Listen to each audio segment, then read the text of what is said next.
I can see the trees moving outside. I know that there's something moving them.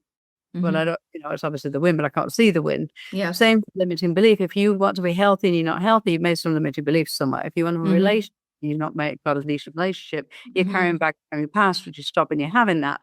If you want to have money, there's something from your past that's made sure you sabotage yourself, right? It's just a belief when you made a decision which became a belief that was made with insufficient information. So in NLP, we said there's no such thing as failure.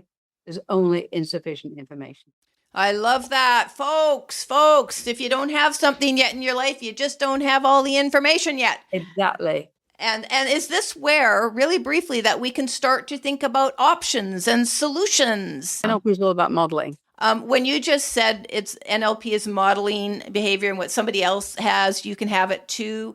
Well, maybe, but maybe not if you don't really want it. So don't you think the piece to that is really be clear about what you want in life? That aligns with your values. What's most important to you in life? This is the Grief Talk Podcast with Yvonne Solis, helping you heal after loss and life's hardest hits. What if you could clear anxiety, fear, anger, guilt, and emotional overwhelm in minutes instead of managing them for years? My guest today is Dr. Yvonne Oswald. She is an international keynote speaker, master trainer of NLP and hypnosis, and the author of Every Word Has Power, translated into 11 languages. Her new book, No More Therapists, Your Brain Has the Answer, Clear Negative Emotions in Minutes, Not Years, includes the 9 rapid release codes that she developed that are precise neurological processes that delete emotional responses so people return to clear, neutral, decisive thinking in minutes. Her approach has been called revolutionary, refreshingly practical, and astonishingly fast, yet the secret to her global impact is simple. She doesn't teach people how to cope with emotions, she teaches them how to clear emotions permanently. Dr. Yvonne Oswald, we are calling you Dr. Yvonne throughout this episode. I am so grateful you're here. Please pop in and say hello to my audience. Hello, everyone. Dr. Yvonne here. Really pleased to be with you today. Yeah, audience, this is going to be jam-packed. I already introduced Dr. Yvonne as a best-selling author. She works in NLP, hypnosis. She's developed a practice. I'll let you explain that. Yeah. Listen, why I'm so excited is because you are a bereaved mom, Dr. Yvonne. And we have connected on that point. As I mentioned to you before I hit record, you're my first psychologist on as a bereaved parent. And in my private life, I did meet, I'm bereaved since 2005. I did meet over the years a couple of therapists who became bereaved parents. And that's how I met them in a support in one of my speaking engagements. And they both said that their therapy changed as soon as they became bereaved, and they tossed the tools out that they had been using with clients for years. Yeah. And I don't know what they ended up doing.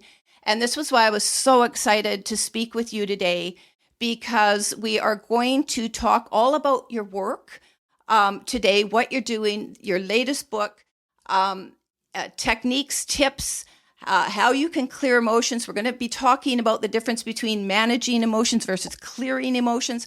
All of the stuff that you do, I would like to frame it somewhat, which might be a little different for you in this podcast. I'm not sure, but because of our bereavement, I want to add the focus to how absolutely difficult it is to even believe we can clear emotions because of triggers and things like that. And so it might be one thing to go, oh yeah, I don't want to smoke anymore, or bite my nails, or I want to lose weight, or anything like that. But I really want to keep this in the context, because I am a grief podcast, of disciplining the mind. I know you talk about the brain is, we're able to rewire it and basically upload new programming to it. Which is, I don't know if that's the crux of your work, but certainly part of your work is teaching us how to flip our brain, our talk. Exactly. And so we're going to be talking all about how we can do that. And I want to get started basically asking you why you wrote the book. I'm actually curious to know actually how long it took you to write your book. And it's called, folks, No More Therapists. Your Brain Has the Answer. Clear negative emotions in minutes, not years. 100%. Okay, and so I'm going to ask you if you're putting yourself out of business as a therapist, for goodness sake. Happy to. I always said, Bon, that my favorite thing would be to do with doing therapists, because literally talk therapy and psychotherapy, the statistics are 38% of results after 600 sessions. It doesn't work. And it just angers it more and more embedded and more deeply in. I tried it when I was first working on myself when I was 36, and I was like, this is not nice. I'm feeling more angry than I've ever felt in my life, and I just don't want to go home and take that anger and take it out on my family. Wow. And hypnotherapy, hypnosis, after 6 sessions, you get 93% of results. Wow. NLP is 1 session, goodbye, and we just delete the file. It's really, really good. It's amazing stuff. If I don't know how I don't know how I got through knowing the techniques I've got and clearing them as it came up. I have no idea how people cope if they haven't got the techniques I've got. Well, let's start with acknowledging the loss of your daughter in 2017. She was your only child, right? Yeah. And I waited till I was 42 to have her because I was determined to clear all my stuff before I had a child. And as it happens, it was just three hospitals completely dropped the ball. And they even said they dropped the ball. So, I got apologies from the hospital doctor, and I just said, well, what can we do about it? Can I sue or something? And he said, no. He said, we're protected. No. Are you saying that her death could have been prevented? Completely. She didn't go in with cancer. She went in with, the patch, the contraceptive patch. Yeah. She'd been on it a few years, and ever birth control patch. And apparently it delivers 60% more estrogen straight into the body without going through the liver. So they'd had a class action lawsuit against it. And, it's only available in Canada. There's no other country in the world sells it. It's been banned everywhere. And of course, she got a blood clot on her ovary, just as the other girls did, who they sued about. And the hospital didn't take it out they didn't even have an operation for 2 weeks. She was on a saline drip for 2 weeks. She was getting thinner and thinner. And I said, when are you going to do anything about it? And they were like, no, we're not. And then she passed out because she was lacking sugar. And finally they went, oh yeah, maybe we better operate. And they took her in. They just did a drain from the ovary and it clogged. She ended up back in hospital for another 2 weeks. And finally they took it out. And by the time they took it out, it was necrotic, the ovary. Yeah. And it completely fell and back into the cavity, and she just got everywhere was cancer. It was really not good.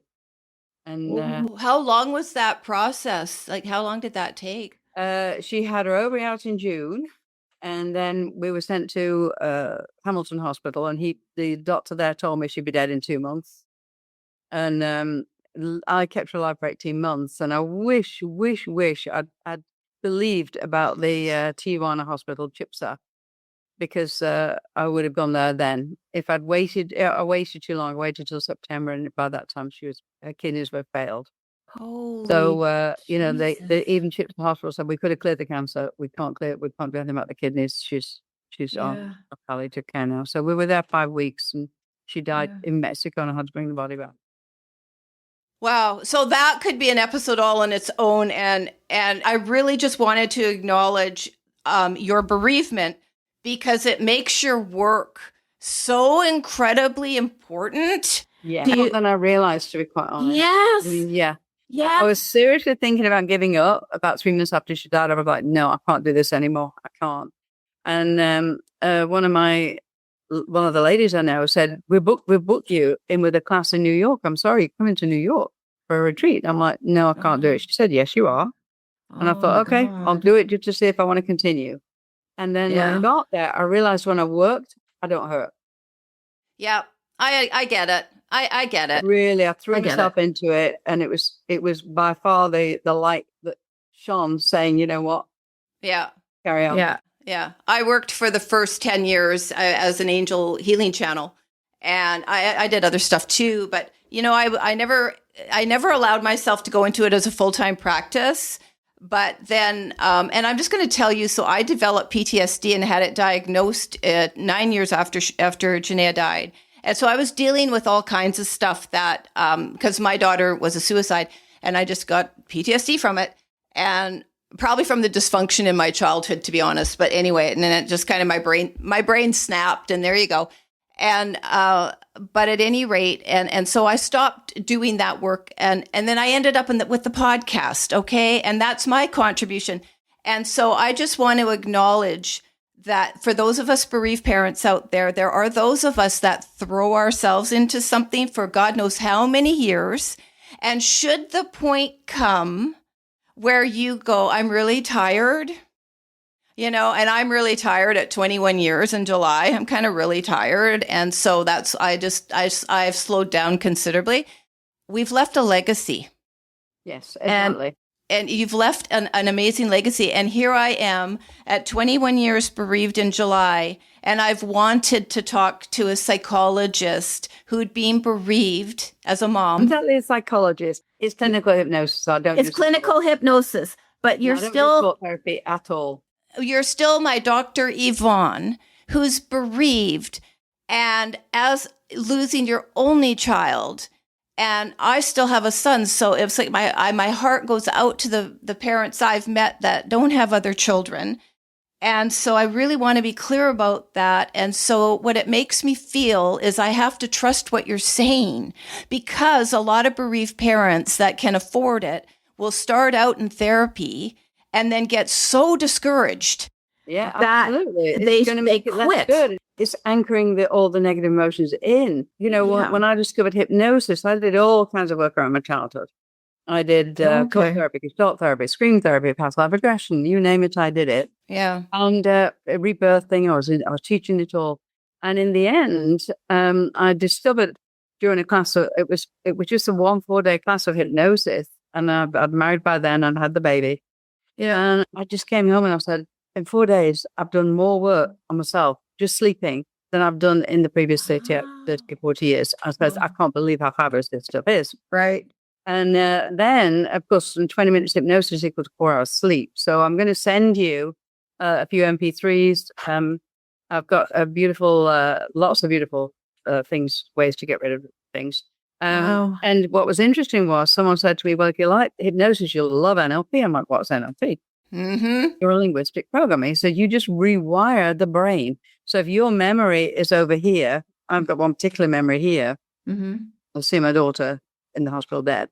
Yes. Wire that and actually think of a beautiful memory over here where we were going on a roller coaster and we were excited, and you just keep on, you do it 3 times this side and only once, so just one side that, 3 side here, you can never get back there. So when someone says to me, think about that hospital, my eyes go straight up there and think about the roller coaster. It neutralizes it, because you've got 300 more cells in your brain than there are people on the planet. Yeah. So when you rewire a memory, you'll never find it again.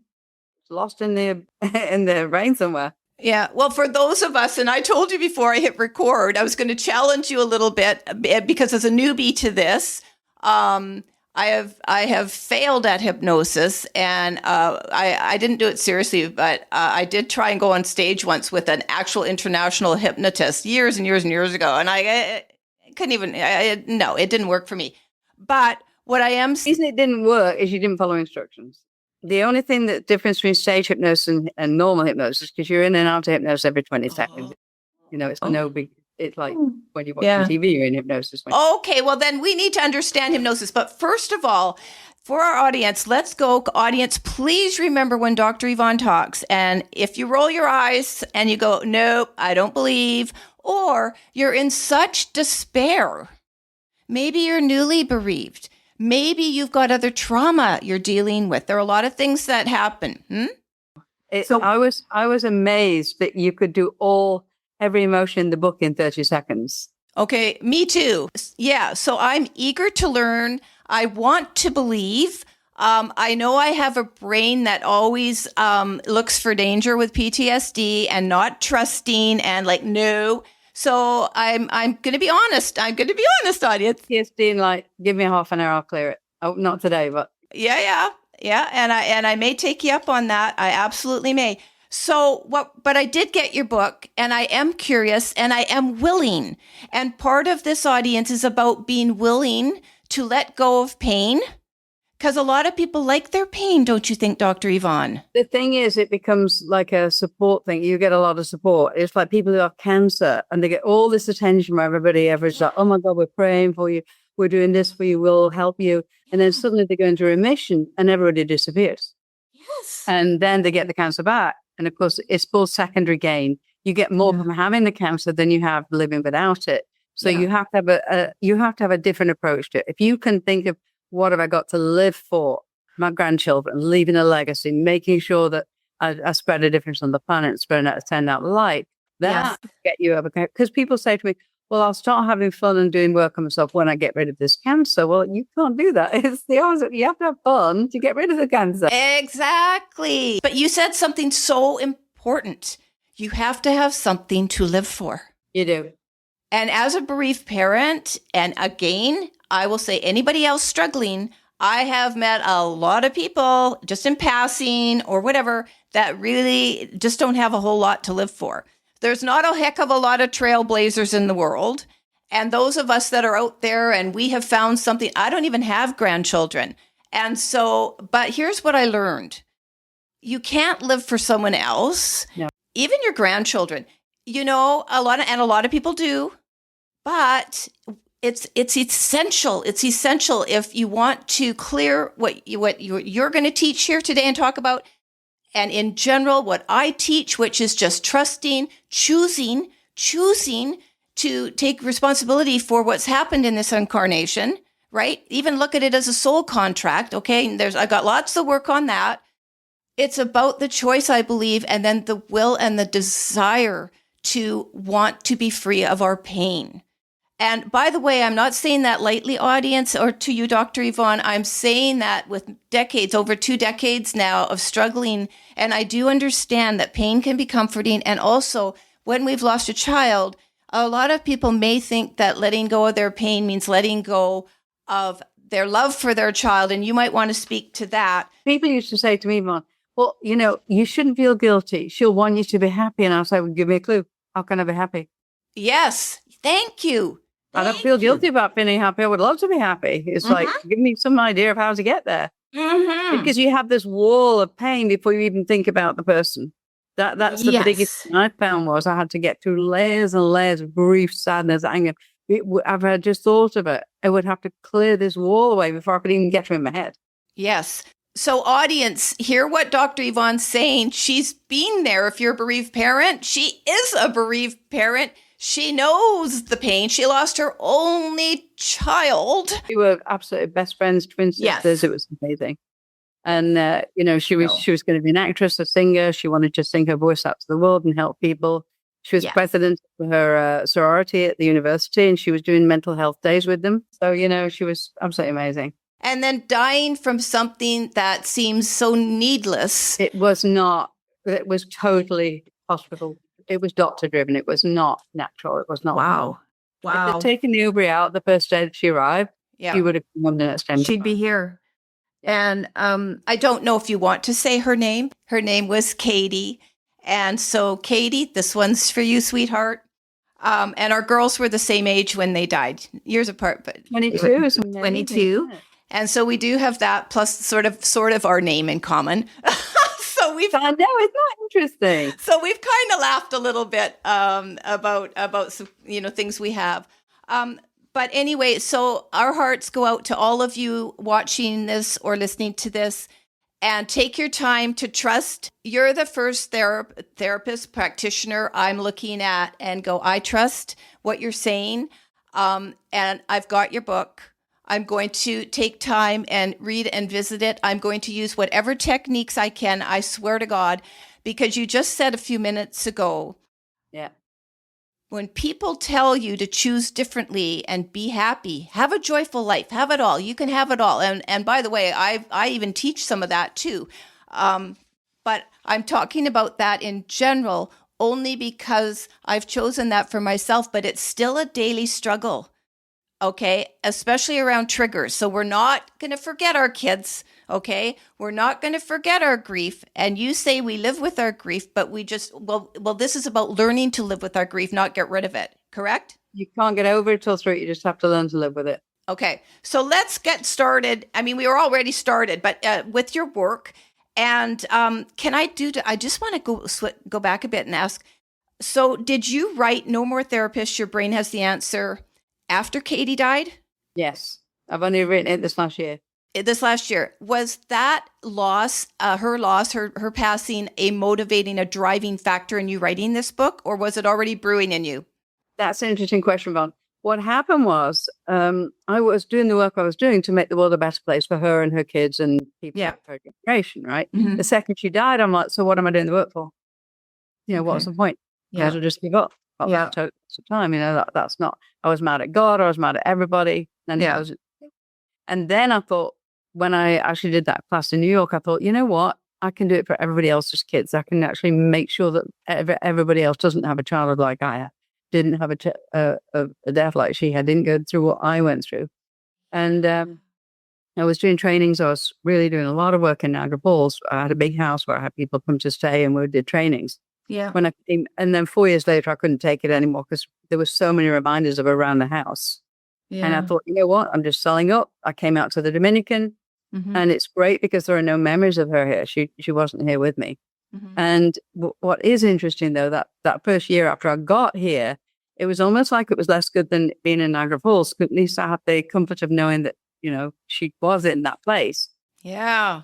I started realizing that, you know what? I have to have a whole different life for myself.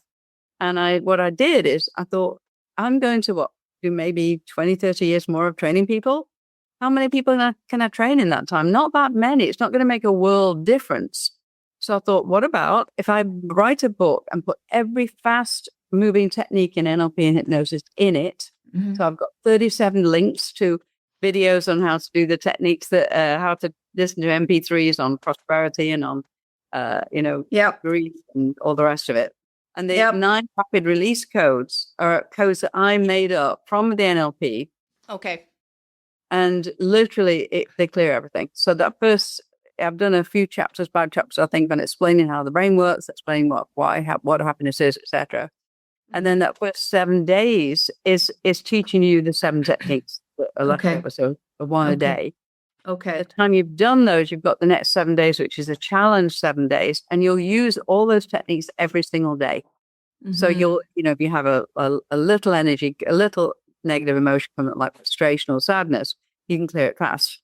Mm-hmm. If it's big, like a childhood issue that's recurring or remembering PTSD experience with your loved one dying, we can do it with this. I call it the cinema model. It's actually a phasphobia model.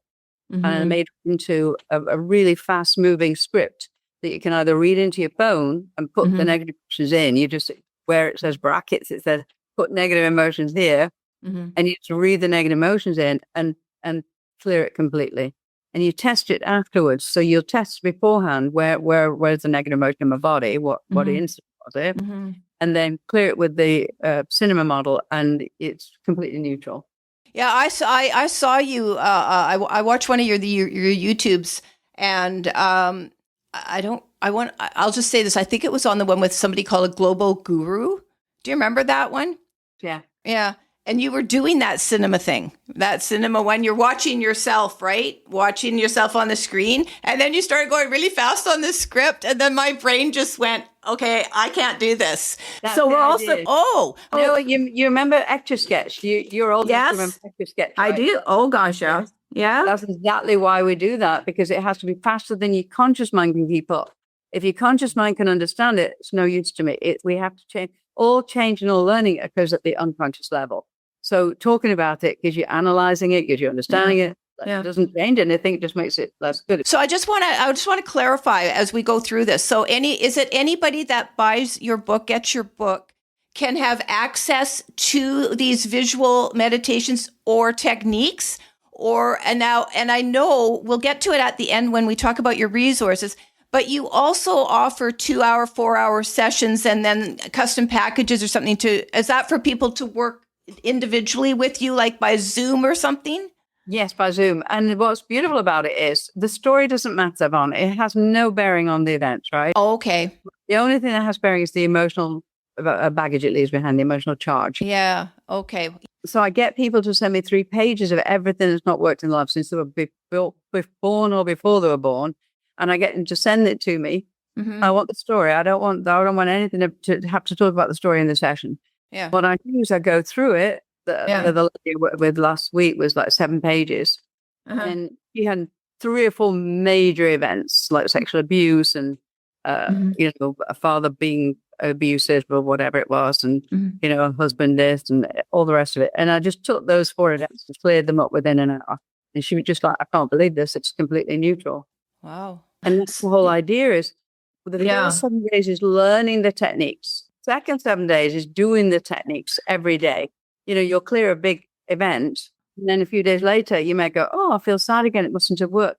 You're not sad about anything to do with that event. It would be something else that's come up. So when you use NLP, it's permanent, it's deleted for good ever. Mm-hmm. And then the last 7 days is the most important because it's goal setting. Mm-hmm. And if you don't have something to look forward to, you're not going to clear out your anxiety and worry. So you've got anger, sadness, fear, guilt in your body, held in your body. Mm-hmm. And then anxiety and worry are future-based events. They're not complete. So your unconscious mind isn't going to let them go. Mm-hmm. We have a different technique. So we do a lot of lots of there's little quizzes, there's lots of exercises to do. Yeah. Get you into the place where you've got your GPS set for a year ahead so that you know exactly where you're going and exactly how you feel when you'll get there. And it takes you out of the present into the future. So honest to goodness, so I just want to really be clear because I'm kind of sitting here, as they would like to say in England, gobsmacked. So basically your book teaches all of this as if we were sitting with you as our therapist. Yes, exactly. I always do. And with the NLP particularly, I was taught it, tell the client to do this, tell the client to do that. Yeah. Then when teaching NLP or hypnosis, I just say, read the script. I'll demo it. And then I'll say to them, you just read the script to see your part. Right. And 10 minutes later, they'll go, it worked. I'm like, yes, I know. I scripted it well. Wow. They just literally read the script. And the same in the book is you've got a script to read. You read it into your phone, you record it and then listen back. Okay. It will be gone. So this sounds a lot to me like a lot of the work in healing or erasing or what's the right word we should use? Clearing. I usually say delete. Deleting a lot. It's not just clearing a bit, it's deleting the whole file. Wow. So deleting the whole file, the story doesn't matter, but whatever, it's a lot. It sounds like a lot of it is happening in the subconscious, right? It's all the subconscious. What happens when you have a child dying or anybody dying? You have a PTSD experience and you go back to it over and over and over again. Yeah. And what's interesting about that is your unconscious mind messaging you saying, is the danger over? Are we going to die or is it okay now? Yes. So it's it bigger and bigger and bigger until you finally do something about it.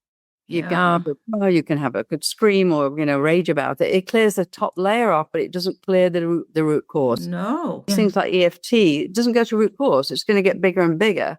Yeah. Yeah. EMDR is very nice, but it's super slow. I like EMDR. I don't like the tapping at all. It's okay for an occasional daily thing, but not for big things for sure. It's going to bring the big things to the surface to be cleared. And of course, we don't want to have to sit there dealing with it without any help. Right. Okay. Right.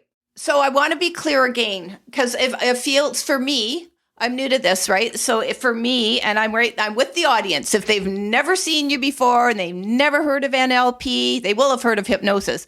So bear with me. That I'm double checking that I'm hearing what you're saying. So most, if not all of your work is in NLP, neuro-linguistic programming, and hypnosis. Is that correct? Right? And all my own inventions, because I've got lots of I've been nominated for a Visionary Award for Mind Magic, and I've lots and lots of awards from it. So your own inventions, of which is the 9 codes? Are they called the 9 codes? 9 codes are mainly from NLP. a lot of the things I invented were things that I had to do to get through my childhood. So I didn't realize I was actually doing NLP as a kid and as a teenager. I would wake up feeling depressed and I would just say, okay, I'm going to lie here and be depressed for a minute. And then I'm going to get up. I'm going to have a cup of coffee. About 10:30, I won't be depressed anymore. And I get up, have the cup of coffee, and then do the rest of the day. And I would instruct my unconscious mind, thank you for letting me know. We'll deal with it later. It was the same as when I was teaching in my 20s. I could cry for 3 days in my 20s because I had such a not good childhood. It was very abusive. My sister died when I was 12, and my father said, oh, I wish you died instead of her. Oh. You know, very, very, I was beaten every day by father and mother. And I didn't realize everybody else wasn't going through all this, right? So I was like cheerful all the time and happy, and nobody knew what was going on underneath. And when I got teaching, I literally got to the point where I'd wake up in the morning and I'm like, oh no, we're not doing a 3-day crying jack. This is not happening. So I would say, thank you for letting me know. 9 o'clock tonight, you can let the tears flow. I'll be playing music and you can let the tears flow. Right now, I need to do the day's work. Stop. And it would actually just go like that. And then 9 o'clock that night, I'd put the record play on, the old-fashioned tape recorders. I do. And I had every sad song I could think of on it. And I go, oh, I've got no boyfriend, I'm alone. And I just let myself get into it for an hour. And then it only happened a couple of times, so I could manage an hour. By the time I got to like three or four times, I was like, an hour? Do I have to do this for an hour? It's not going to work. So in the end, it went down to half an hour, then 20 minutes, and then it was just about a 5-minute cry, and it was done. So it's acknowledging to your unconscious mind that you're accepting the message it's giving you. It's a servo mechanism. So it's giving you messages to say, I don't feel safe here. It reminds me of when we were 3. Are we okay? Yeah. So people go, I can't talk to you. I'm so depressed. I made you depressed because I wanted you to talk to me. Oh, okay. So I've got a couple questions. So how is NLP different from positive self-talk? Positive self-talk doesn't work because you're using your conscious mind. Okay. Mind. So you can say, I am rich, I am wealthy, I am happy. Yeah. You can hear the voice in your head say, Yes. Yeah. Yeah. Yeah. That doesn't work, right? We're trying to talk ourselves into the belief, It's right? get into a trance of some kind. And usually, when you're watching TV, you're in trance. When you're reading a book, you're in trance. When you're thinking about your next vacation, you're in trance. When you're driving, you're in trance. Mm-hmm. You set off driving a long distance journey. And you start, and as you start off, all the emotions start coming up, and it's like, on the right, can you go a bit faster? Oh my gosh, I can't believe this traffic. Blah, blah, blah. 2 hours later, you're like, I'm walking on sunshine. Ooh, ooh. Because what happens is the traffic going past actually releases the emotions. It's actually movement. Your emotions. We work with the eyes a lot with NLP.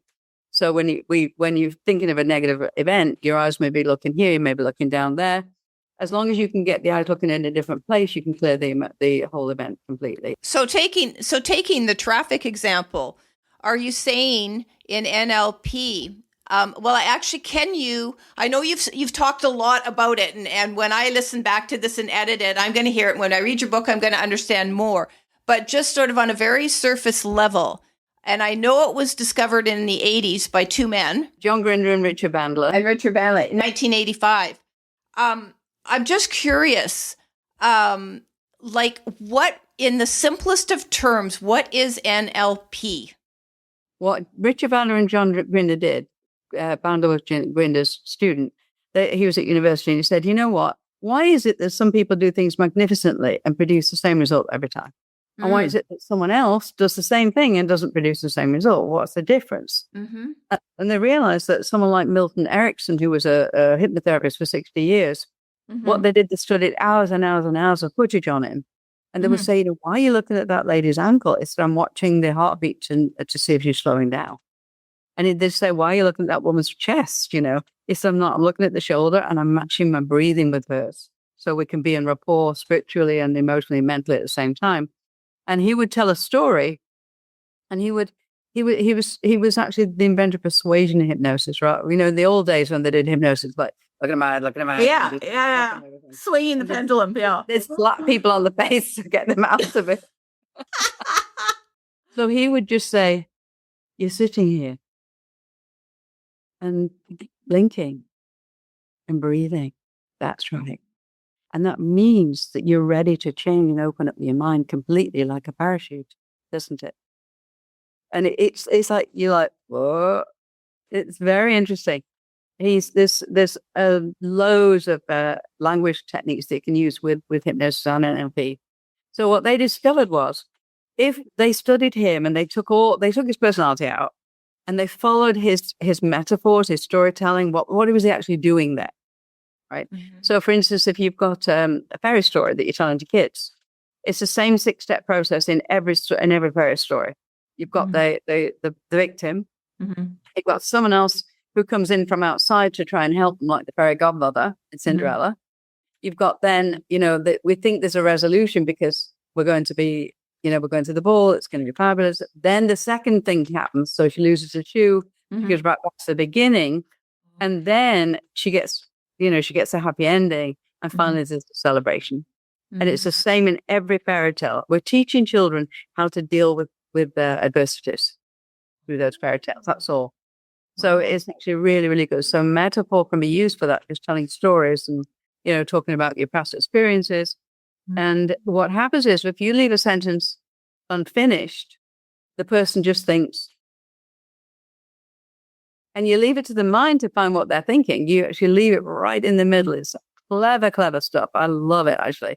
I use it. I love teaching it as well. It's so much fun because people just sit there going, yeah. When I'm doing a session with someone, if I'm doing a breakthrough session with someone, I always say to my students, if their mouth is talking, nothing's happening because you're using a conscious mind. If they're sitting there going, you've got them exactly where you want, you can send the message straight over the bridge to the unconscious and change the program. Mm-hmm. So it's really, it's a way of kind of playing with the brain and playing with the mind. And the storytelling, they know the story. I know the story. People say to me, you need to know what else my husband did. I was like, I'm married 3 times. I'm good. I know what they do. I don't need that. I want to know what emotion it left with you. Where are you still hanging on to an emotional charge? Okay. So can I prove it to you? Yes. Okay. So think of a time, Yvonne, not the PTSD one, because I'll clear that separately. I'll meet you afterwards and I'll get rid of that easily. Just because it's a different technique. Okay. Think of a time when you felt really, really from your child's death. Think of a time. Oh, see, that's when I don't even like to visit it. So no, you don't. So literally, just think of one that wasn't so big, but it was fairly big. Oh God. The emotions that were there. It's anger, sadness, fear, guilt. I don't, just give me a second because you're putting me on the spot here. And the first, I shouldn't tell you what it is, right? No, don't need to know. But it's still so traumatic. But you're saying don't, like, if it's to do with her death, almost everything goes back to this one moment, like a lot of it. So if it's traumatic, can I still use it? Yeah, why don't we do it? Okay, I would, because, yeah. What was the main emotion there? Do you want me to tell you? Yes, I want you to tell me the name of the emotion. I don't want you to know anything else. Probably fear. Fear and dread. Dread and fear go together. Right now. Yeah. So actually, let's do mind magic first to unwind the belief. Okay. It may well clear up the whole thing, but there'll be more stuff in there. So with mind magic, what I realized was when your head is down, you're feeling down. You can associate with the amygdala and the prefrontal the limbic brain. When you put your chin up like that and look up, you can't feel a negative emotion. So if you just look, put your head down, just feel a bit of disappointment. To tell me you're a bit disappointed. Where is it in your body? Chest. Okay. Look up. Choose your spot on the ceiling with your, just chin up a little bit. Just a little bit. Okay, right there. Okay. Perfect. Then become aware of what's on the right and the left. So soften your vision so you can see what's on the right and the left. Take a deep breath. And now try and feel that disappointment. And it's impossible because you're not in the right side part of your brain to feel it. Yeah. I do that. Yeah. So look at me again. What happens is we've sent you to a different part of your brain and you don't have access to negative emotions in that part. So I'm going to mirror you. So it's your left part of your brain. It's the prefrontal cortex and it's in touch with your nucleus accumbens, which is your reward center. So literally, when you look up and your eyes are soft peripherally, it literally takes you right out of the emotion. You can't get there. Yeah. You know the expression, keep your chin up. Yes, I do. That's why. Keep your chin up, takes you to a different part of your brain. Yeah. So the next bit is your left hand, this hand on you. Yeah. You can put it in a loose fist like that. Yeah. On your thigh.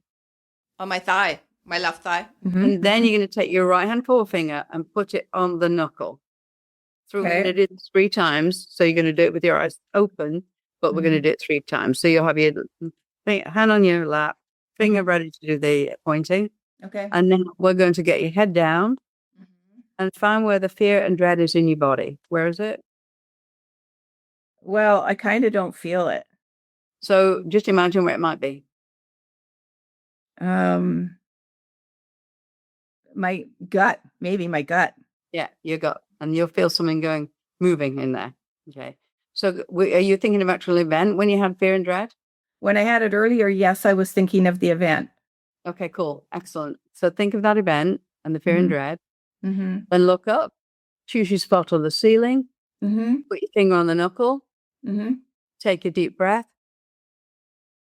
And as you release the breath, let go of the root cause of the fear and dread, preserve the positive lessons for your health and benefits. Take the finger off, head down.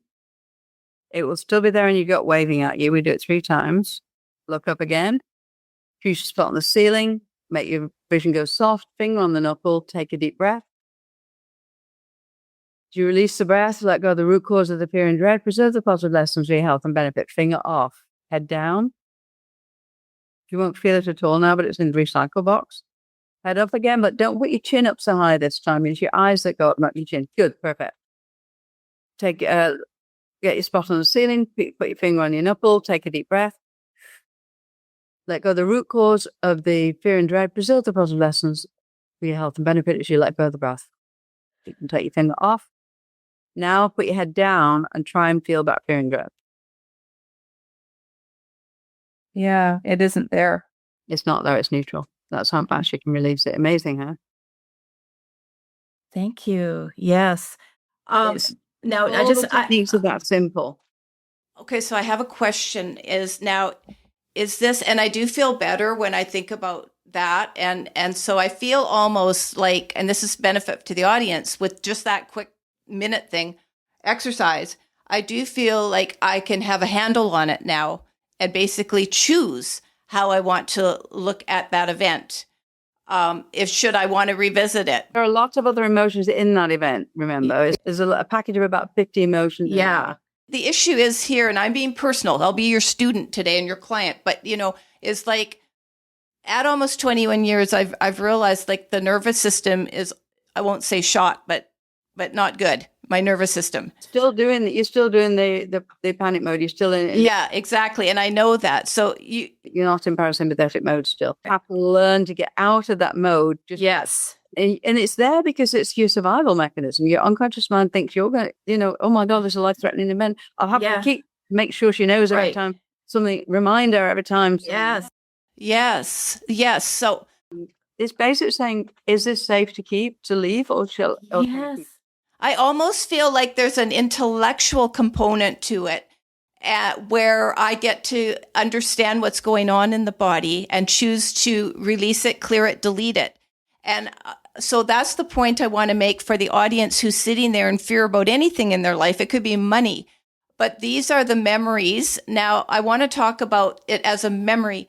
Am I deleting the memory or am I deleting the emotions I've attached to that memory? Correct. You're deleting the emotions you've attached to that memory. And the emotions that attach to that memory are formed because you made limiting beliefs before you were 7 years old. So all your beliefs, all your the beliefs you make are before you're 7 years old. Nothing happens after you're 7. It just repeats the same pattern. So you anchor it in even more. So I always go back to pre-birth preconception to clear things, the second section. Yeah. You look at your parents 3 months before you were conceived. I've never had anybody not remember that. Everybody knows. And I usually take them through to 6 months in the womb. How did your mother feel? And they'll say, oh my gosh, she's terrified. And I'm like, how do you feel? I'm terrified too, but I don't know what I'm terrified of because I'm picking up her stuff, right? And usually I run through it 2 times. And the second time through, I'll say, how do you feel? can you separate off your feelings from your mother's now? And they say yes. Once they've done that, they've cleared the whole of the birth trauma as well. It's very interesting. My mother tried to end her life 5 times by the time I was 10. So that was my childhood trauma. That's a lot of PTSD. Yeah. So, but it could be the equivalent to yours. I mean, look at you, right? And so when you were talking about yours, and I'm just sitting there, how the hell does she manage that? And then I'll tell you my story, and you might be going, well, how the hell did she manage that? Exactly. So I had no foundation for anything stable, secure. My whole world was, is my mother going to be alive when I get home, until I was 10? And just as a nod, I want to say years and years and years, decades later, like about a year or two ago, I kind of realized, and I'm not diagnosing my mother, but the patterns were all there of what she would have been experiencing as postnatal depression due to a whole bunch of circumstances. Yes. But she was actually put in a mental hospital for a few months. She studied there. They got her off the drugs, for God's sake, a lot of Valium. She studied with a psychiatrist, did therapy with a psychiatrist from India. And nice, because he would have been a lot more open than they. Got her off the Valium, got her off the, which was making her hallucinate, and probably the reason she was, attempting to end her life a lot. And it changed her life. It changed her life. So I remember the mom that began her own business, and she was a musician and a painter and independent, and all the things that required of her to stay that independent, autonomous woman who was really so powerful and strong, but completely misdiagnosed back in the 50s. A lot of the stuff that she went through would have been based on her own childhood, her own birth. Yes. Sexually abused when she was a kid. She was. With all sexual abuse, whenever I'm training people, I'll say, if they've been sexually abused, ask them how many times they've thought of suicide, because it's 100% guaranteed. It's even one incident can ruin your whole life. Yeah. She was, and in the 30s, she was born in the 30s, dumped in a foster home, mother gone for 10 years. And, and we don't need to go there. And you know what? What's interesting, Von, I found, is that everybo's got the same issues. We all want to belong. We all want to have hugs. We all want to be loved. We all want to be recognized. We all want to be praised and, feel close and connected. Yeah. And things start disappearing out of your life or never began in your life. You desperately go searching for them, searching for something else, right? Yes. My sister died. I was 12. Yeah. My mother actually told me a year before she died, she's got cancer. She's going to die. Your dad and I won't be there for you till this next year. But after she's dead, 100% we're both going to be there 100% for you. So I went, deal. I mean, I was 11 years old at the time, sure. Okay, I can do that. And then after she died, of course, I got no attention from anybody because they were grieving so much. And now I know what they went through. I can understand, right? But at the time, it was like, great. So I'm here abandoned with no resources to do anything. I used to cry myself to sleep every night. I used to put the light on all night because I was so afraid to die myself. And then about 6 months later, I heard my mother talking to a neighbor, and the neighbor said, how's Yvonne taking him? And she said, oh, she's fine. She's out playing with a friend. She's laughing. She's joking. She's fine. She's over it. Yeah. And I'm like, you didn't even know that I sleep with the lights on every night and read romance books. So I can't, I literally got 2 hours sleep every night because I was so scared of sleeping. She knew none of it. She never even thought that I was affected by it. So. And by the way, that obviously, I'm going to make a leap here and say you worked on deleting that file. That took 20 years to delete that file. 20 years. I started working on myself when I was 36. I finally deleted that file. And okay, you're making another fabulous point. This doesn't happen overnight. So what I want to, just going back to the little exercise we did with me. And by the way, I just want to say for the audience and you, I felt a little buzzing there for a few minutes afterwards, a little vibration in my chest. And now that's gone and that's settled. It's settled now. So I want to go back. That was a very specific technique that we did, and the audience tuned into or watched that. So is this something that we can practice whenever that trigger comes or that memory comes, and eventually we clear it or delete it? It's called mind magic. I was nominated for a Visionary Award for it, so it's an NLP technique. Yeah. breathing and breath and all the rest of it. If you Okay. go to YouTube, Yvonne Oswald Mind Magic. It'll Yep. take straight to the YouTube. video. Okay. So And that's it's also in the book. Yes, exactly. So what I want to get across is in that technique. And when people do this and go to your YouTube and follow along, I have to tell you, I actually did see you do that on the Global Guru. And I tried it for, along with you a little bit, but now you were very specific on me, actually working with something. Yeah. So I wanted to ask, so when triggers come up, or we feel sadness at certain times of the year, birthdays, death anniversaries, Mother's Day. Oh God, pick a month, pick a day, pick a week. I learned to just, try to train myself without getting rid of the PTSD, not to react to triggers. And so it is true that they've lessened over the years, but that doesn't mean the file's deleted. It's still there. They'll say to me, they'll send me the 3 pages. And they'll say, oh, yeah, well, I forgot to tell you, I tried to commit suicide when I was 25, but I'm over it now. It's fine. And I'm like, it's still there waiting to come up the next time you get laid off or you have a divorce or something else happens. Yeah. Like a volcano coming up. Well, for sure, because listen, we're culturally taught to just ignore our emotions or get rid of them or manage them quickly so that we won't be seen as nutcases. Yes, exactly. I know. And your emotions are your survival mechanism. You can't get rid of them. They're always going to happen. And here's the thing, Vaughn.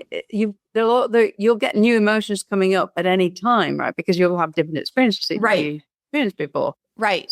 So what I aim for in all my teachings and all my trainings and therapists is I want to do something which will work for everybody, not just cherry picking, not just when did this event and when did this event. Oh my God, how many have you got, right? It's actually going to root cause and clearing it from the bottom up so that literally it's one size fits all. I apply the same techniques for everybody. I invented a 4-hour breakthrough blueprint where you send me the pages. I clear all the limiting beliefs first. We unwind the limiting beliefs. Then we clear the negative emotions, and then we do hypnosis at the end to lock it in. So can you explain for the audience, like there are however many emotions there are, dozens, 100, I don't know. A therapist once gave me a list of emotions and it's about 100. Right. And then of the 100 emotions is only about 15. I was going to just say, you see, we're twin minds. That was going to be the next thing. And I was going to say, well, where's the positive emotions on the sheet? I've still got that sheet, and so there's 15. I would have guessed 8 to 10. And so people, this is how many toxic emotions we're basically living with on a daily grind. And your thoughts are 80% negative. 80%. Okay. 80 I'm writing this down. Negative and only like 20 to 15 to 20 positive. And they're repeatable about 90% every single day. I'd like to lower it to everybody so that everybody's about 60%. 60% is livable. That's very important. So when I do the book and those that choose to work privately with you, how do they contact you to do that? They can do WhatsApp. Oh. I love WhatsApp. It's like I get 200 emails a day, so you may get lost in the emails. So what I do is WhatsApp. Okay. I'll give the number is 416-494-2233. It's a Canadian number. Usually just text me. And say whatever. I'd like to hear more about it or send me information. Okay. Email, I'll send you the information. Oh, okay. That's perfect. So you can work with individuals. That's where they would send you the story and you clear and then you do all that process on their story. I just want to clear this up before we kind of round this out, Dr. Yvonne. So we all have our same stories. I'm not going to even repeat the stats. We're all total messes. Anyway. And there's no such thing as a functional family. Every family is dysfunctional. So, like. Yeah. So you don't have to hide it, right? If you choose the family. I do believe that. I've heard it so many times. That you choose your family? You choose the parents. Yeah. 100%. And I was going to say to you earlier, just as a little side note, very interesting. You chose a family who would include bereaved parents, a loss of a sibling with, did you say cancer? Yeah. Did she have, your sister had cancer? And then you grow up and end up becoming a bereaved mom with a daughter who had cancer. And while that may not have been the cause, you see, I grew up in a family where there were multiple suicide attempts. Yeah. Okay. And then my daughter dies by suicide. Exactly. Okay. Now, in the physical, therapists and others, culturally, people in general would be very, very, very quick to make the genetic, connection and, it's from the family and all the rest of it. But if you're spiritual and you believe in contracts, I look at it as, holy crap, all of that. My mom, my early childhood set me up for the life I ultimately ended up living. I do a lot. I always do a little numerology reading before I do anything, whether I'm doing therapy or whether I'm doing readings or whatever I'm doing. Yeah. I want to know that person's life purpose from the numerology, from your Exactly. data. Yeah. Once you know the purpose, I'll say, this is perfect. You chose the perfect parents then, huh? Yep. I knew that I had a big job this lifetime because I did. Yes, When I did my master's hypnosis, we went back to the previous lifetime and I was not a nice person. And I remember leaving the body. I was a Nazi nurse. And I've always seen this lady. She was like short, fat and dumpy, and she had dark brown eyes. And I was like, and I always used to wish that lifetime that I was blonde and blue eyes. And my father only sexually views the two blondes and blue eyes in the family. He didn't touch the two dark haired girls. So it was very interesting. And I said to, when I died, I said, well, I think I did a good job, didn't I? And the lady who I was talking to, she said, do you want to experience it? I'm like, sure. And she put me in the body of 889 boys who had been mean to at their war front of the war. And I was like, it was by far one of the worst experiences I've ever had in my life. And she said, see, you've got a lot of lifetimes to pay for that. I said, I'm going to do it in one. She said, no, you can't do it in one. She said, no, you can't do it in one. It's going to take you a long time to clear this one. I'm like, nope, I'm doing it in one. Still been very bombastic. And she said, can I show you? And she showed me the first 13 years. And I was saying, I don't know if I can go through that. I did not realize it was an actual program that I'd signed up for. Mm-hmm. And it was very interesting that looking back, I'm glad now that I chose those parents because I would not be the person I am today. I would not be the great therapist. I would not be able to write this book for everybody. And that's the key is I wanted a book that everybody could read, that everybody could use, that literally they could teach kids the little twirl and flip, for instance. It's so simple. It takes 2 minutes to clear. Wow. Yeah. Can you imagine? Can you imagine starting with this from, well, yes, you can, but I mean, in the appropriate settings, but, and I don't know how, that's the problem is, I don't know how it would reach children, worldwide or in general in North America or wherever. It starts with It has to be the parents. Like, the kids were great. The kids were always great. The parents were the people who caused all the issues. Kids hide stuff. Yeah. Exactly. And they hide it because they're scared of the disapproval of the parents. And, parents think, you don't respect me. You can't be angry at me. Why do you put the anger? You put it in your body and you end up hating yourself. Yeah.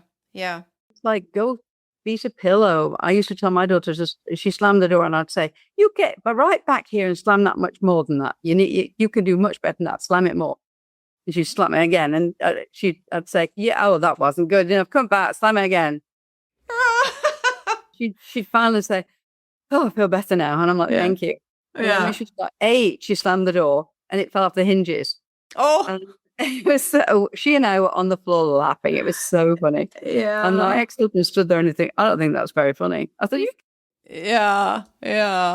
No, and she'd say, you're the worst parent in the world, as we always get that. And I go, thank you, I got a silver medal. Thank you. Yeah. Oh, anyway, I want to acknowledge that. Awesome. I think that's great. One of the things I can't stand is when people say kids are resilient. And I always say, are you kidding? They grow up into the adults we are. And so, remember that, audience. So anybody who's tucking away their emotions, lying to themselves about certain things, I will say, if anyone's out there that, has had the perfect childhood, okay, great for you. Maybe it was wonderful. I know your eyes are like popping out of your head. I've had people like that. And then when they get into it, they go, I really didn't have a good childhood, did I? See, you would know. You work with them. I'm just making a pretty big assumption here. So we all can benefit from working on our stuff. I just have to clarify before we round this out now. So I'm trying to understand it in my mind. It's not, so we talked a little bit ago, there's 100 emotions and around 15 of them are positive. Okay. So when we're dealing with NLP and working with the exercise and others that we're going to find in your book, and we're really dedicated to this. And by the way, folks, it's going to be a discipline. If you're serious about working on yourself, you're going to have to be disciplined enough to do it, number one. But what I'm saying is, so it's not that we're trying to delete the emotion and it will never come back. Are we trying to delete the emotion so it never comes back? Well, how's that possible? Because then I would be deleting and I'd have basically nothing but 15 positive emotions. Or is that what you're trying? Every day you're going to get negative emotions coming. Okay. That's what I mean. Big, heavy charge that they would have had otherwise. Okay.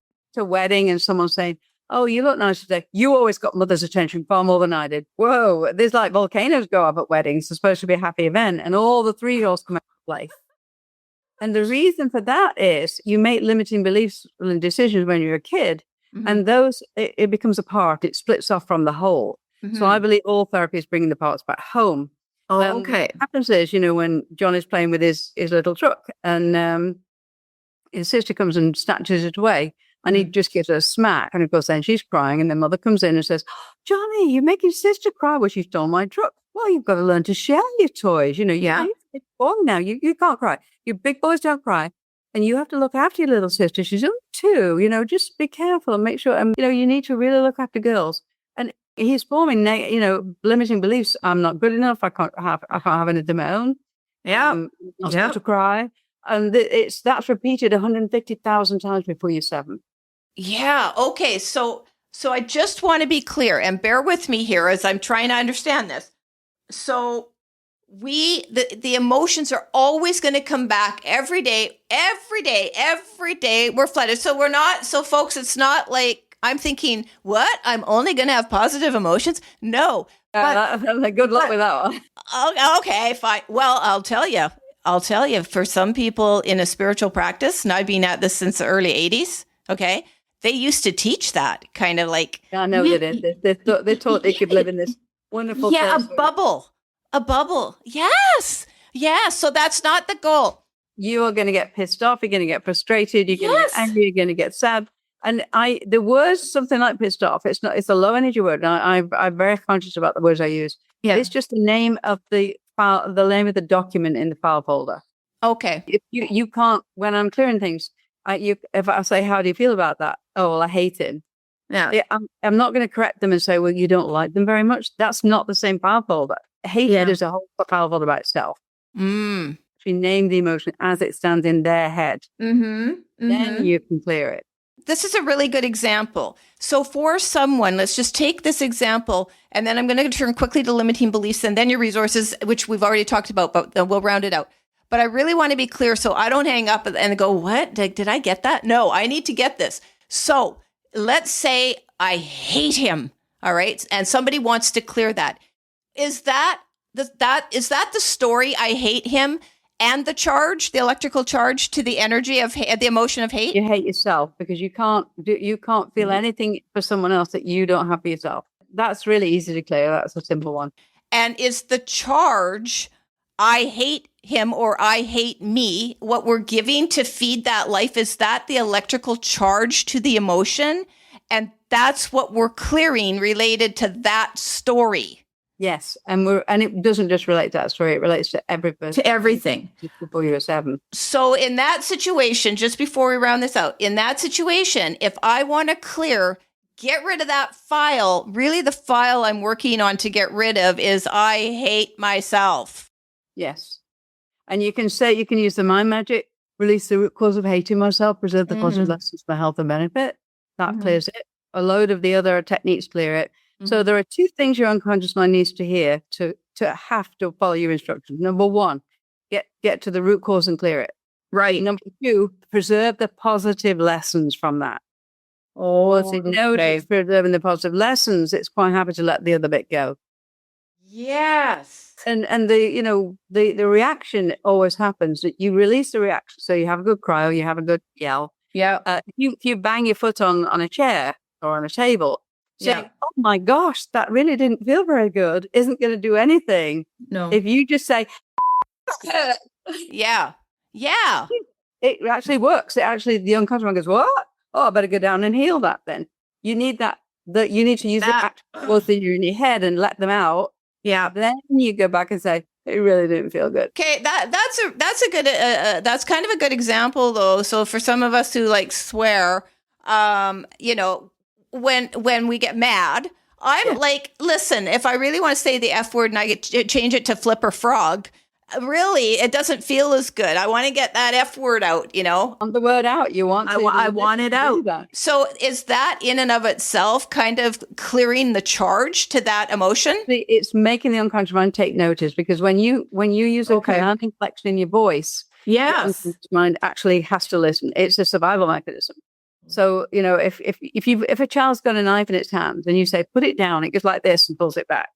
Yeah. I'll say, darling, give me that. Or you might try and give it something else or give it a toy or something. But if it holds it, you don't want it to hold the knife, right? So if you just say, drop it, you get the startle response and immediately the knife will be dropped. If you just do a command inflection that is an essential, the unconscious mind comes in, takes over and says, it's dangerous, stop. Okay. And then you say, look at this, I've got a beautiful thing they can look at. It's pretty. Then you distract them. Okay. So it's very important to know how the unconscious mind works. It's a servo mechanism. Yeah. It doesn't have any thoughts of its own. It's just like the internet. Okay. So your book, No More Therapists, Your Brain Has the Answer, that will teach us all about this. It will give us the background to understanding the unconscious versus the conscious. Yes. Folks, we're giving you the surface here. I just want to close out with like you've made it very clear for me. So I'll get more, obviously, from the book. But what I want to get across to people is when we undertake this work, we are not trying to have overnight change necessarily, but some things can be cleared very quickly and never come back, such as I hate myself. I would think at this point, like, okay, I'll just be honest. I maybe dealt with that for years and years and years and years after the death of my daughter. Who doesn't as a bereaved parent? And other people for various reasons blame themselves for whatever's happened to them, which is not the same as accepting responsibility. You can still blame yourself for a bunch of crap, even though you realize it was a soul contract, but that's not what we're talking about today.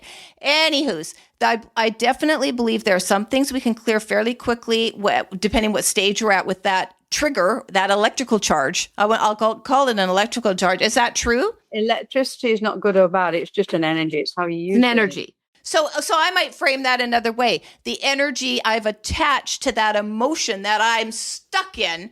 I know there are some things I'm just tired of the story and I don't want that story anymore. And I know when I'm ready, I can get rid of that and clear that in seconds or minutes. Oh, Yvonne, I've done it for 40 years. And you could put anybody in front of me right now and I can clear it. Even OCD, which is one of the least easy things to clear. But ultimately, don't they have to want to have it cleared? Because even with something like OCD, don't they have to be so tired of it? They don't really want it. They literally don't want it anymore. It becomes a secondary gain. I mean, a lot of people with OCD do it because they get lots of attention from it. Really? Yes. I had a lady in Florida. She had 126 OCD behaviors. I got it down to 3. And she finally said, I don't want to see you anymore. I only saw her twice. And she said, I don't want to see you again. I'm like, why? She said, because I'm quite happy having these 3. I'm like, what? Okay. And then there was an anorexic girl who said the same thing. She said, your work is working. She said, and I can't not be anorexic, or else my parents will be divorced. She was 22. She'd never been to school because she got anorexia when she was 11. They were separating and they went back together. So she was using the anorexia as like a tool to keep parents together. And she just said, it's working. She said, I'm eating again. She said, I don't want to do this. She said, it's not going to work. Wow. So it's both secondary gain. Yeah. That what to give up by releasing that behavior is much more than what they'll gain, they think. Yeah. There's one thing I want to close this off on. It's when you were talking about in something I read, and just give me a second. It's to do with anger is the worst emotion, right? And anger and fear are the two top dog emotions. Anger and fear. So it's your fight and flight mechanism, right? Then if it's in anger and fear as well, remember, it's the action-oriented emotions. There's anger and fear are the two energized emotions. Yeah. You move it. You can get so angry that your husband is beating you up and then he's on to the children that you leave him. But if you didn't have the anger there, you'd be a victim your whole life and so were the kids, right? So it's a very useful emotion sometimes, and same kind of trigger. Sadness and guilt are depleting emotions, so they make you go into a very like neutral, like no man's land. Yeah. It's they're not fun emotions to have. But ultimately, when we want to get rid of these negative charges that are ruining our life, like what are the top positive emotions that you want to live in your personal life? Love, excitement, freedom, joy, connection, happiness. Yeah. There's only about half a dozen. So the point I want to make, so you say that anger is the top dog emotion.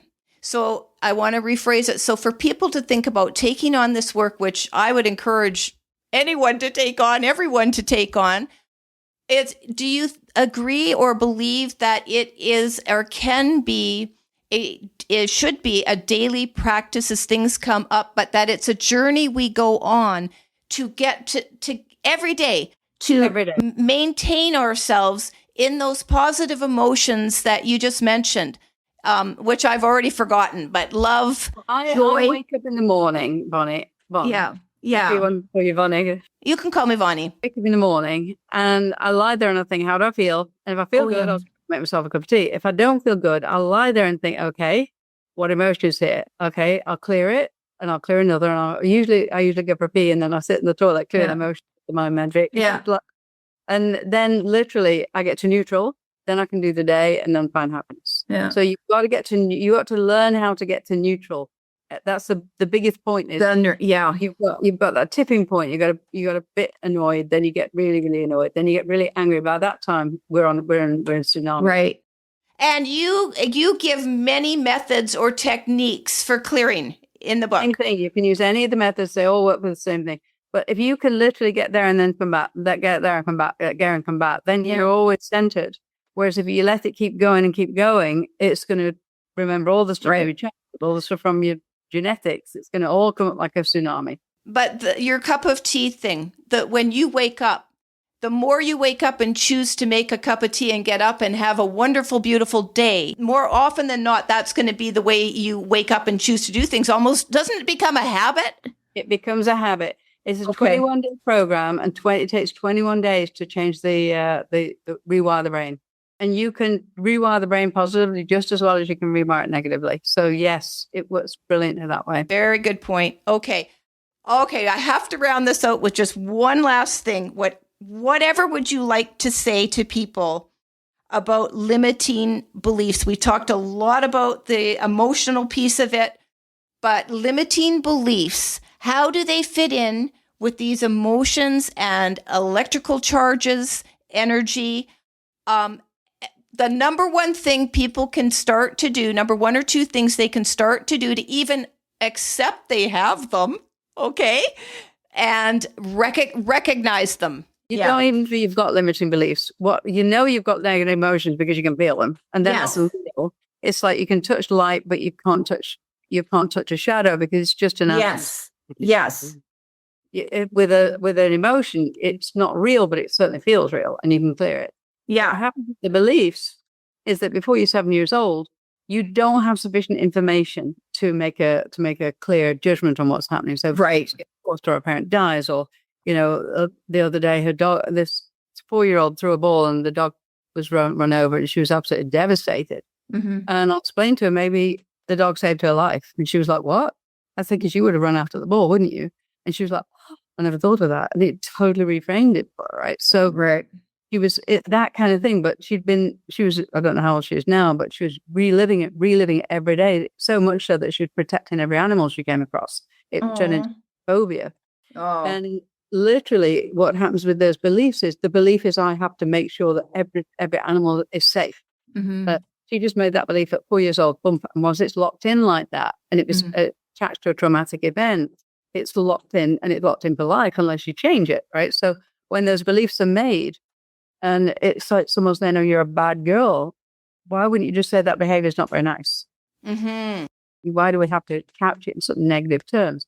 Mm-hmm. So what happens is when the beliefs are made, there's insufficient information for that child to realize. You can know from now, oh my gosh, I was so young, I didn't know. Mm-hmm. Sexual abuse is the obvious one. They tell the kid they must have been leading the guy on. And you're 10 years old. How can you lead a guy on when you're 10 years old? That's not possible. Yeah.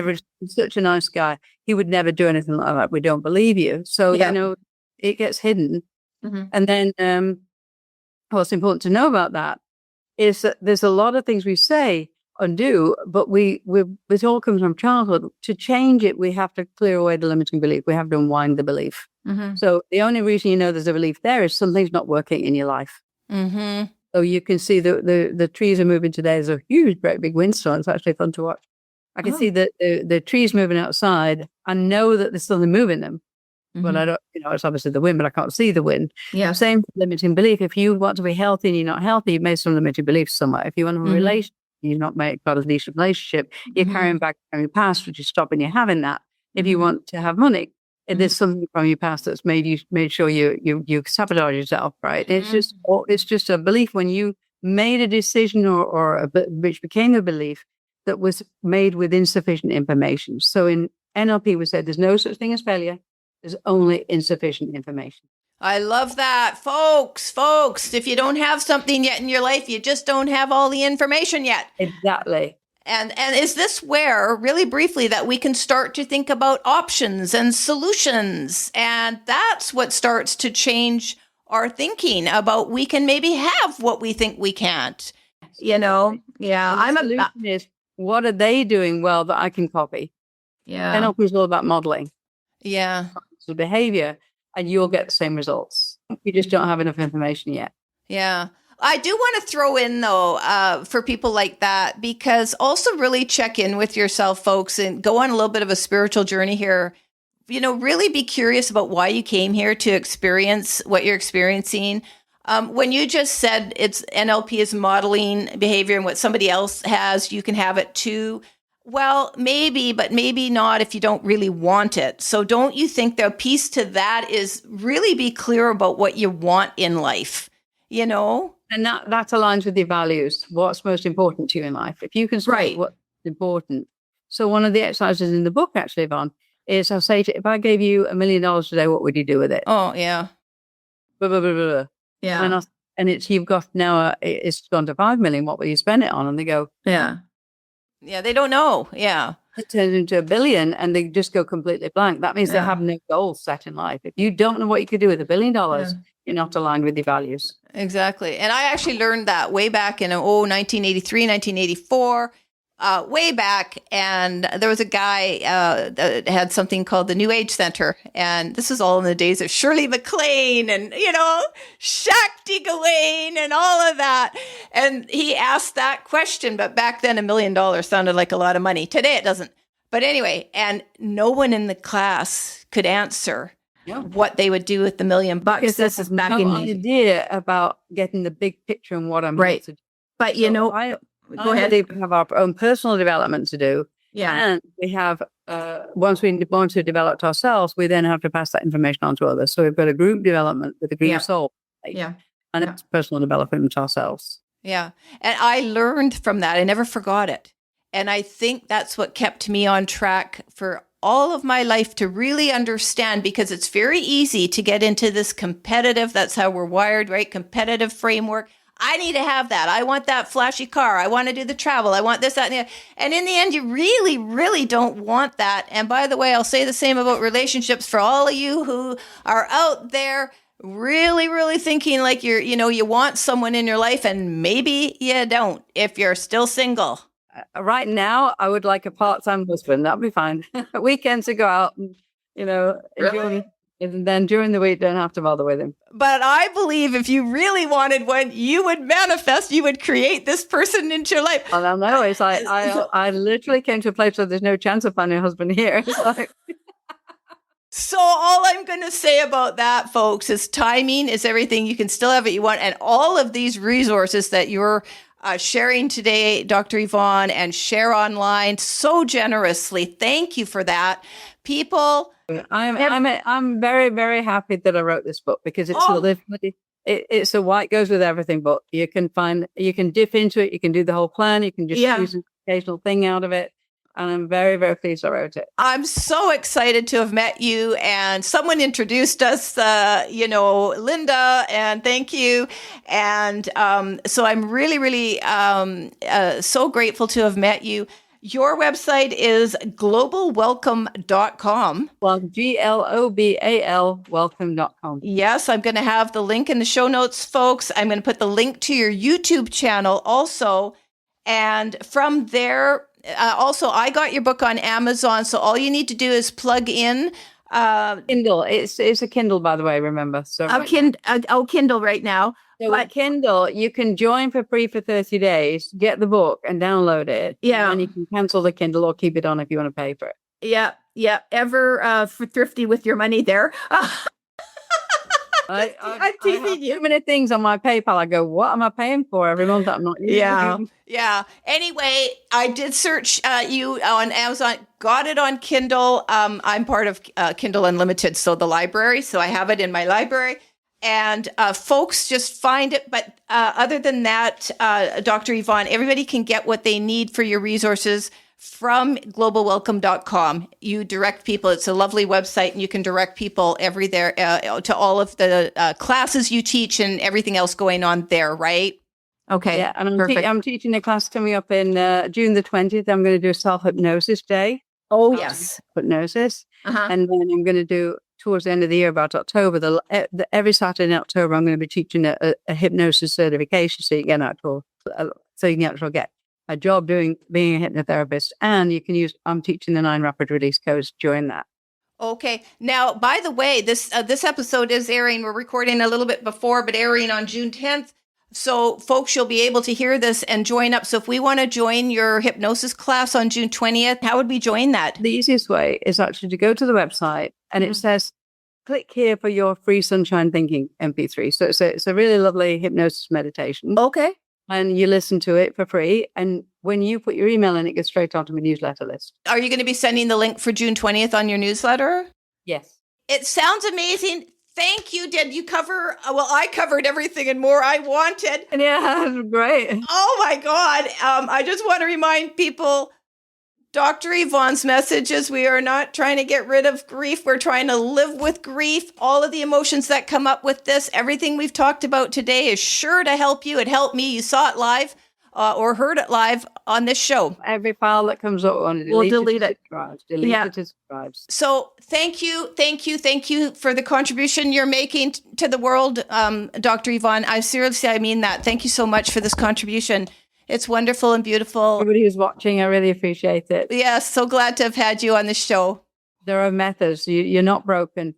You're already beautiful. We just need to clear the clouds above your head. That's it. Oh, okay. I'm going to start recording. Thank you.